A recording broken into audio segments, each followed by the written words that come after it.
Төл тарихын білетін, бағалайтын, мақтан ететін халықтың болашағы зор болады. Өткені мақтан тұтып, бүгінін нақты бағалай білу және болашаққа оң көзқарас таныту еліміздің табысты болуының кепілі.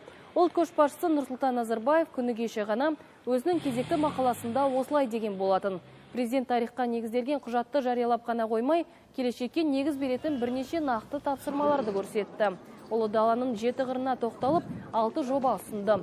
Елді мәдени және рухани дамуына бастаған бұл бастамаларды жетісулық тарихшылар да қуаттап отыр. Мақалада көрсетілген 7 бағытта жұмыс атқарсақ, мәңгілік ел болу бағытындағы межені еңсереміз. Ұрпақ санасын жаңғыртып, келешекке айқын бағдар жасайтын боламыз, деді тарихшылар. Кез келген адам өмірге келгеннен кейін екі нәрсені білуі керек. Ол біріншісі ана сүтімен енетін бұл ана тіліміз, екіншісі бұл тарихымыз. Міне осы екеуін білмей біздің болашағымыз бұлыңғыр болады. Осы тұрғыдан алатын болсақ, елбасының кешегі мақаласы үлкен маңызға ие. Осының барлығы біздің тарихымызға деген елбасының, мемлекетіміздің, үкіметіміздің бағыт бағдары, назары деп білсек болады.